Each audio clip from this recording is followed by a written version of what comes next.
Greetings everyone, Solo Fan Dancer 98 back at it again with another reaction to Jaiden Animations. This is I won Mr. Beast's $1 million YouTuber challenge. Dang. Lucky. I'd like to try one of Mr. Beast's challenges. I hear there's some pretty dang good prizes, especially that cubicle one where there's also $1 million gift reward and he was able to wipe out people from being like wandering out or just being too bored or coaxing them with other amounts of money to ensure that they got something out of it, so on and so forth. When Carl Jacobs popped up in my DMs asking if I wanted to be in Mr. Beast's upcoming video, I'll be honest, my gut reaction was fear. Mr. Beast has basically become YouTube's own mad scientist. He can snap his fingers and shape reality at this point. Despite part of me thinking I should just stay in the comfort of my own home, I felt really honored to be invited and kind of just wanted to show up, say hi, and then realistically go home within the first round of eliminations. I accepted the ominous invitation, and before I knew it, was flying to North Carolina being handed a custom uniform, all before even knowing what I actually just signed up for. I didn't even know if there was a prize for the winner at this point. Walking into the green room, I was expecting to not know anyone, but to my relief, I saw a lot of familiar faces. Matt Pat was in there? This time to ask Matt Pat what it was like to meet Scott Cawthorn, and he told me FNAF secrets. So already I gotta... was more than worth it. Eventually, we were herded down a long, mysterious hallway. You know, I'm gonna have to check out Mr. Beast Challenge. I actually have not seen that. Let me know down in the comments below if you want me to react to that video, because I'm honestly interested in seeing what the whole thing was about. If we could see Matt Pat, James himself, alongside so many other YouTubers there. So yeah, it's looking like I might need to react to that one. Until we saw it. The Mr. Beast cube. After everyone was filed inside, we were told the last person to leave the cube would be deemed the winner. And also win $1 million for their subscribers. This is for $1 million? The challenge began. Immediately, people started jumping in the giant pile of real money that was inside, throwing handfuls of bills in the air, laughing, mingling. To pass the time, James and I drew our cartoon characters out of dollar bills on the floor. The staff came in and ended up giving everyone their own personal vlog camera to document their POV of the challenge. And I think I genuinely was the only person who didn't record a single second of footage on that thing. I just thought, I'm not going to use this footage because I'm not going to make a video out of it, and they're going to have plenty of other people's footage to use. In hindsight, maybe it would have been a good idea to record something just in case. I don't know, maybe the Mr. Beast team would end up actually wanting to use some of my footage. Who's to say? After maybe an hour or two, Jimmy came out for the first bonus challenge, a single free throw. Miss and you're eliminated, but make it, and not only do you get to come back into the cube, you also win a Cybertruck for one of your subscribers. They had 50 people's subscribers just in a room waiting for something to happen. I'll be honest, when Jimmy explained the extra credit challenge, I was like, hell no, I'm not going up to miss a free throw and leave immediately after nothing's happened yet. If my subscriber back there knew what was going on, they 100% would have understood they weren't getting called up for nothing. Quickly, maybe 2 people ended up making their baskets and 3 people were eliminated. I could be wrong. I don't remember because I didn't vlog it. While chatting with friends, Ludwig walked up and asked if I wanted to do a dice bet. With nothing else to do, I agreed. And to no one's surprise, I lost. And an evil expression washed over Ludwig's face. Alright, since you lost, I want you to walk up to Kai Sanat and introduce yourself with, "Hi Kai, I'm Jaiden. So which of my videos have you seen?" Maybe I should have just missed a free throw. There's someone I want you to meet. Hey man, I'm Jaiden. Nice to meet you. So, which of my videos have you seen? Excuse me? Holy shit, I'm gonna kill myself. So, which of my videos have you seen? Oh, I'm sorry, I haven't seen any, I don't think. Ha! That's okay. Nice meeting you, bye! Kai was super chill and nice about it, but oh my god, I wanted to rip my skin off. I'm stuck in this cube with him until further notice, and it's all Ludwig's fault with his stupid dice. I hate— That's why you don't take a bet from someone who knows the dice. Get it in here, let me out! Oh, hi, Jimmy. We were told to gather up in groups of 5, designating one as a team captain who will have immunity for the next challenge. I was with James, Schlatt, Ludwig, and Charlie Moist Critical, using the dice to choose the captain. This time, I actually rolled highest, but reassigned it to Ludwig because I couldn't cope with the idea of possibly being responsible for a teammate's elimination. And then it was revealed captains would just have to assign their teammates a shape for the Squid Game Honeycomb Challenge. Okay, well, I definitely overthought that one. I had triangle, James got circle, Charlie was star, and Schlatt unfortunately got umbrella. The 10-minute timer began, and everyone started deploying various different strategies to get their cookie shape out. Charlie used a new technique called huck as much spit as you can into the tin to dissolve it all. It was really gross. He ended up filling the tin almost to the top with spit. By the end, 2 people with stars were eliminated, and not a single umbrella made it through. Oof. Bye, Schlatt. No. Funny seeing Mr.Beast lift the lid off Charlie's tin and immediately reel back in disgust, though. A total of 14 out of 50 people have now been eliminated, leaving 36 people. Honestly, that was good enough for me. I won't lie, I'm loving how many times I keep on noticing Pokemon calls you MXD, what do you know? Losing at any point going forward was already further than Dr. Kamiko's house. We were fed our little thing of rations and left to wait again. It probably doesn't seem like long in Mr.Beast's video, but it was like 9 p.m. by the time we began the second real challenge. After being directed to choose a partner, James and I shook hands, ready to take on the next game as a team, and froze as it was revealed we had just chosen our own opponent. Another Squid Game tactic. I probably should have seen it coming, I just didn't expect the double up. The Beast staff revealed the next challenge as they rolled in a giant Jenga tower. Winner stays, loser walks. Unfortunately, the very first game of giant Jenga between KSI and AJ ended up taking literally 2 hours. In our heads, we all kind of figured we probably didn't have the time to play Jenga for the next 30 hours. But just as AJ won, KSI hoisted him over his shoulders and ran out of the cube. Huge drama! Everyone was freaking out. AJ was stunned. No one knew what to do. Was that legal? Can you just carry people out of the cube? Jimmy had everyone take a vote, and pretty much everyone opted to bring AJ back in. Yes, out of the kindness of our hearts, but also out of fear of being manhandled. Agreed.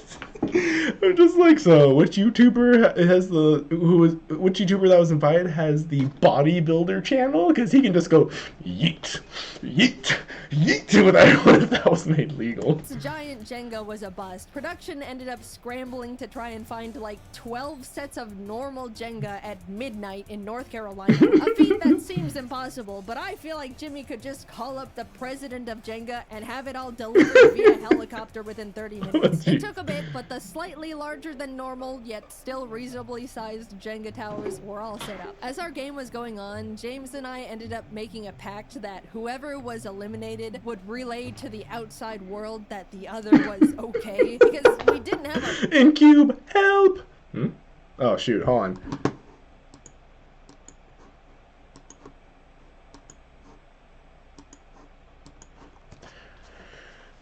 Sorry about that, guys. Had another call happen. I swear, it always seems to happen during Jaiden videos, I tell ya.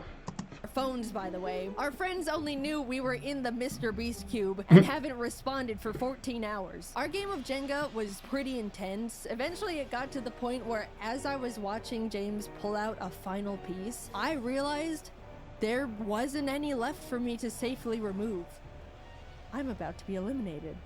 And a flash of bliss washed over me. Sure, I'll be gone, but that's okay. I'll be set free in the outside world again. No, you won't. It was harsh, unforgiving. It's taken so many of my friends from me. The glass floor is hurting my butt. I'm ready to go now.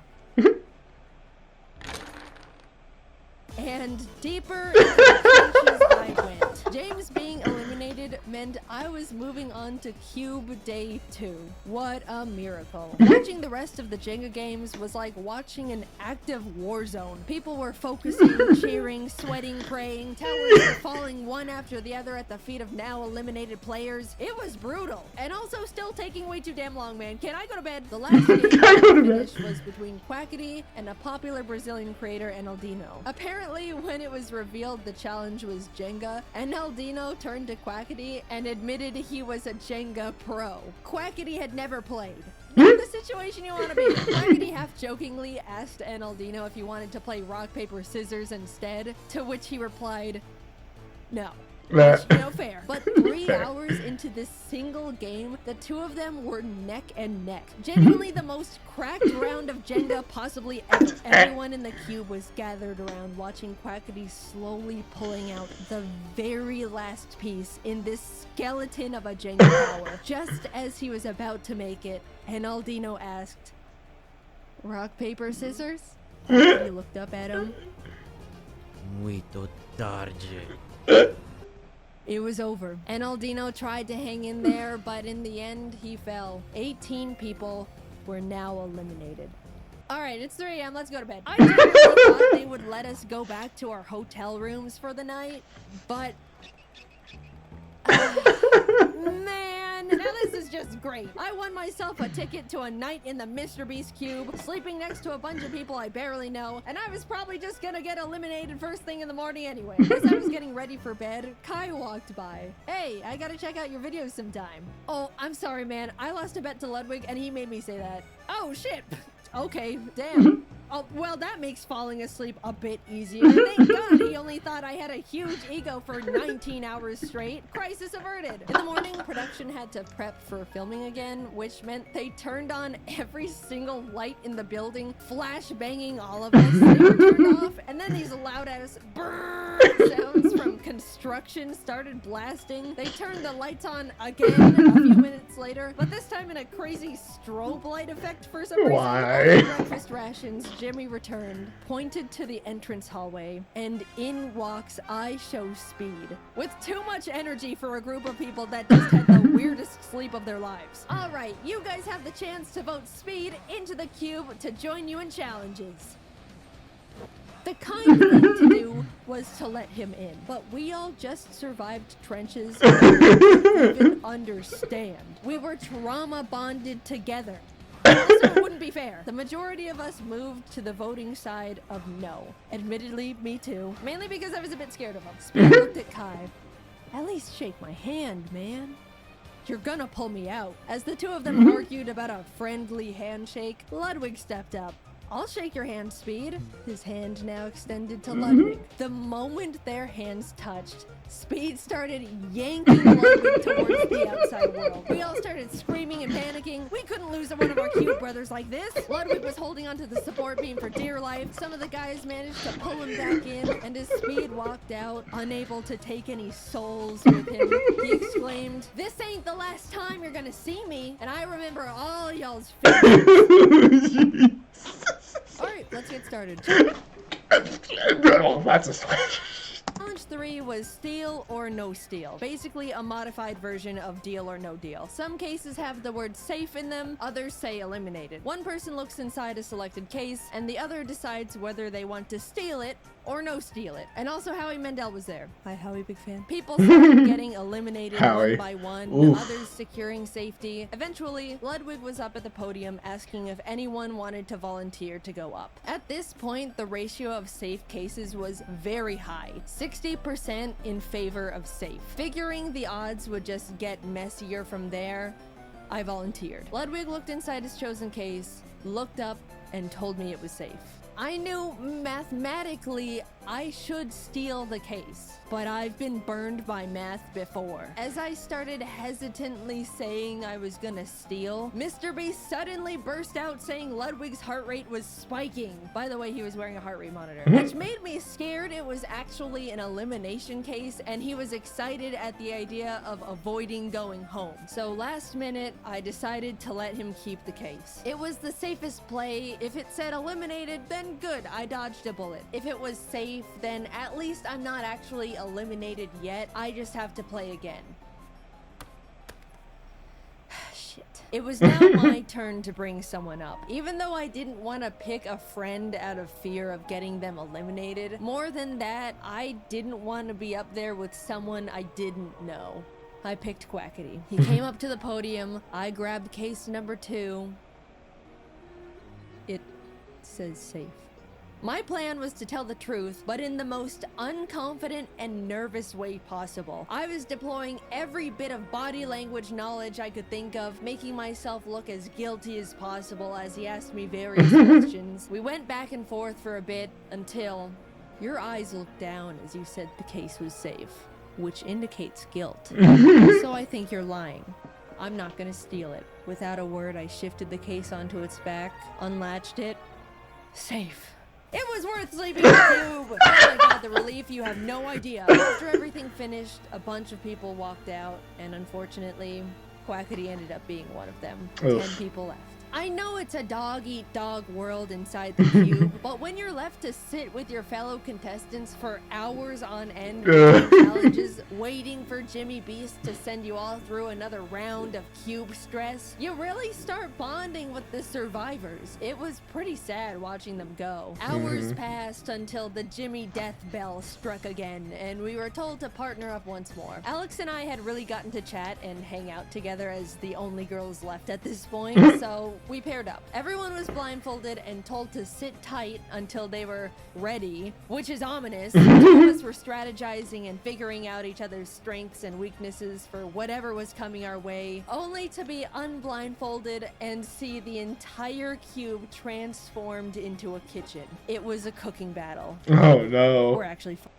Alex started panicking, saying she can't cook for her life. We were freaking out. Then Mr. Beast brought out the judges. Professional competitive eater Joey Chestnut, Miranda Cosgrove, hi big fan, and Hi, Big Fan. Speed. Oh, Our no. teams are eliminated. Time starts now. We ended up committing to mac and cheese with a slice of chocolate cake under the fancier title of American Comfort Food, aka the only two women left in the challenge can't cook and they're trying their fucking best. The judges walked around to check in on everyone, and eventually Speed was at our station. So when you all were voting to let me in, which side were you on? Well, originally we were on the side of no, because we were a bit intimidated, but we ended up switching to a yes at the last minute. Right, Jaden?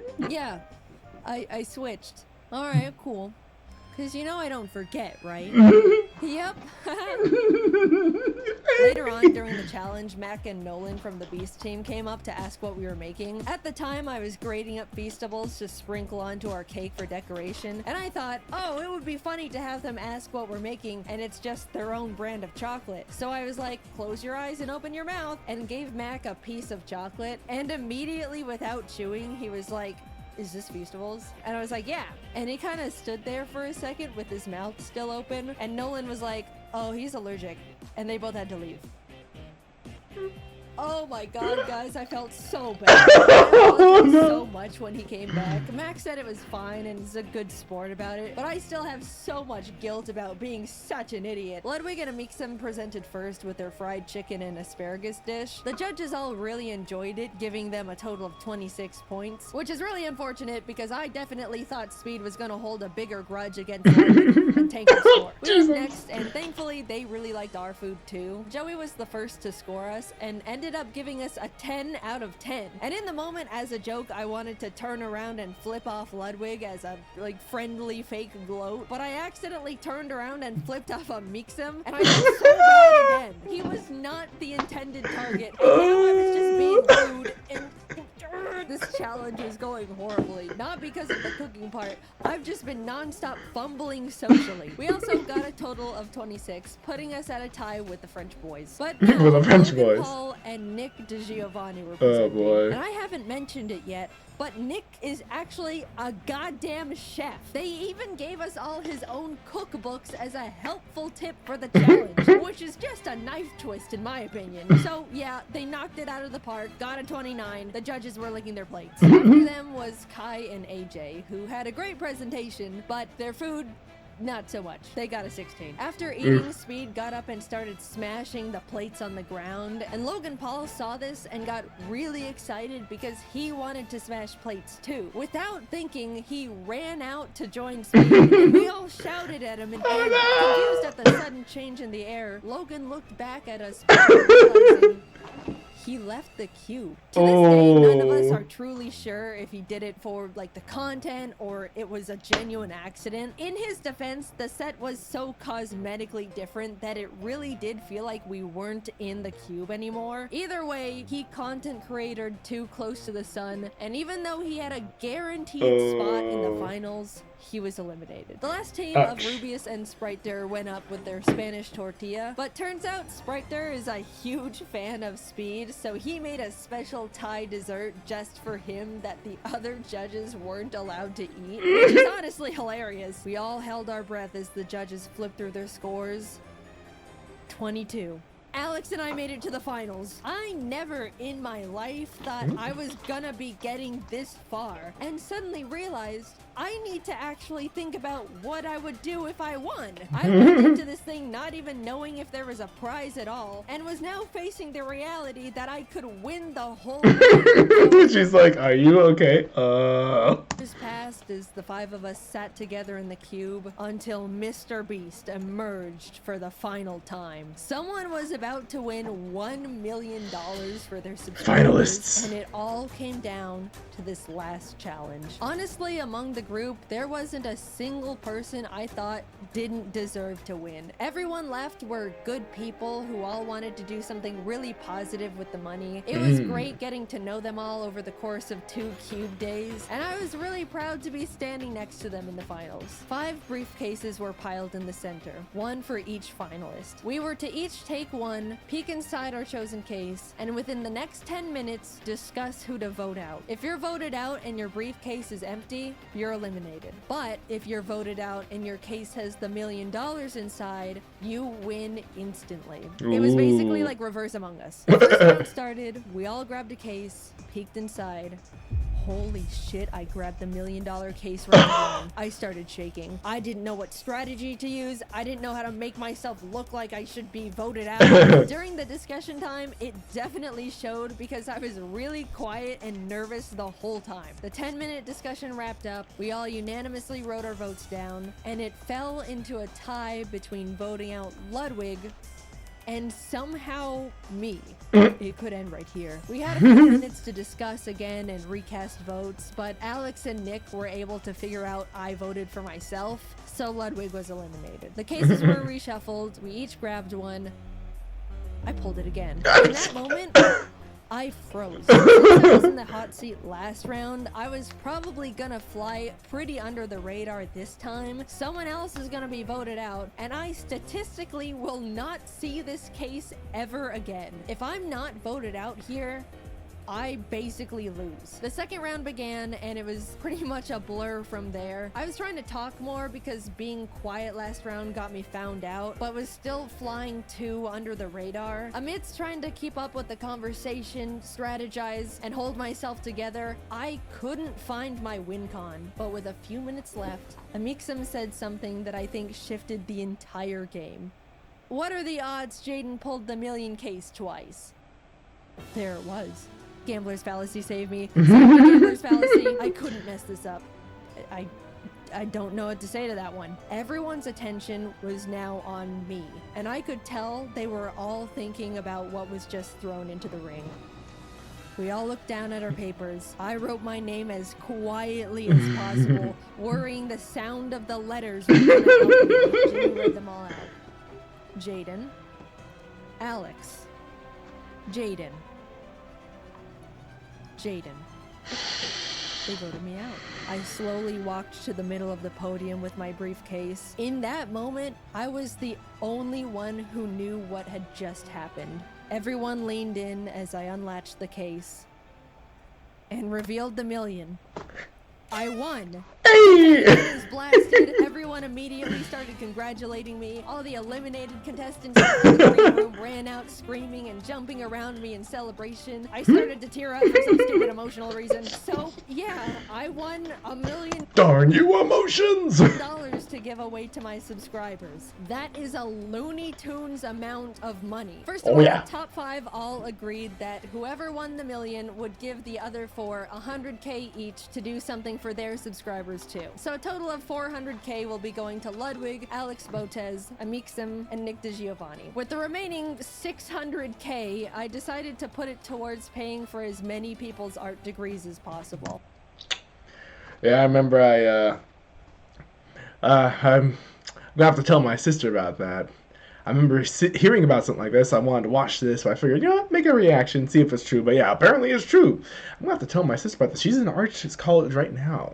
It's really scary going into the art field right now, between the animation industry hitting their rough patches, AI threatening to take artists' jobs. The overall career path is extremely intimidating and difficult to break into. I'd really like to encourage and make it easier for some of the up-and-coming artists by being able to send them through art school stress-free. I have no idea how to set it all up, but I'm currently working with as many qualified people as I have available to me to make it happen. As I and Mr.Beast's team figures it out, I'll keep you all updated through my Twitter. We'll get it sorted. I entered the Mr.Beast cube ready to just talk to my friends and screw up in the first challenge, but instead I was isolated from the world for 48 hours, watched my peers fall one by one in front It looks like they got killed or something. with $1 million for my subscribers. Thank you, Carl, for my subscribers. for inviting me. Thank you to all my friends who made the cube so much more enjoyable. Thank you, Mr. Beast, for creating this incredible opportunity I can now use to support artists. Despite being put through cube trenches, I had a really great time. And of course, huge thanks to the Beast crew for making it all happen. It was something I'll never forget or experience ever again. Hopefully. If you're an artist currently enrolled in art school and are hoping to have some of your tuition paid for with the cube winnings, you can now apply through the form I'll have linked in the description and the comments of this video. The form will be available for a week starting the day this video is uploaded, so be sure to check the calendar and apply before it's closed. I assume there's going to be a huge amount of applications we have to go through, so expect a few months wait before we announce the winners. Thank you for your patience. I'm not sure how many people we can financially help out because everyone's tuition will be vastly different, but I'm looking forward to going through your portfolios and hearing your stories. Thanks for watching, and thank you to my team for dropping everything to work on this sudden video jump scare. Alright, until next time, bye-bye. That was good. I love her, what was that, her Twitch stream I think she had, where she did the little, Pokemon quiz or something like that. But yeah, I'm loving her outfit though. I'm gonna have to go over and check that out some of these times. I remember I saw a thumbnail for it, but I haven't actually watched the video. So this should be interesting. Hope you guys enjoyed this. I know I loved it, especially with the humor that Jaiden has. And hopefully, yeah, I wouldn't mind being able to support, you know, my subscribers with what you guys want to do. Honestly, you know, if anyone likes to be a dancer like I am, or someone wants to learn how to become a teacher like I'm trying to be myself, you know, I would love to win a Mr. Beast challenge and see what I could do to help out others. You know, I mean, I'd put that to good use, helping out my friends with like mortgages, or helping out my my sister with her college, or helping out my cousin with his high school, trying to get up to his college and so on. So I was just saying, you know, I do so much I could for family members and friends, but also want to help out some other people, like trying to start a YouTube channel, you know, help them with buying some equipment, or help them out with, you know, whatever they're trying to pursue, like maybe becoming a TikTok star, or Instagram model, or something like that, you know, something that allows you to chase your dreams. Because I'm trying to show that I have so many dreams, it's hard to contain, and that's why I do YouTube.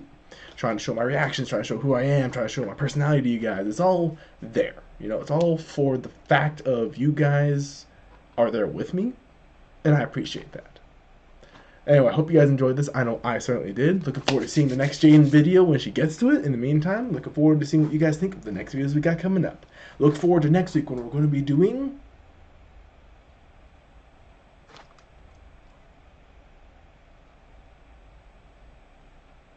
I forgot the order of weeks I had in my head. Anyway, we're going to be doing Super Sentai, Kamen Rider, and Ultraman weeks again, because those are popular, and you guys seem to love those. And we'll be doing those again soon, so look forward to those. I'm going to figure out which week I'll start with. If you guys have suggestions, let me know down in the comments below. In the meantime, you guys take care. I'll see you in the next video. Bye!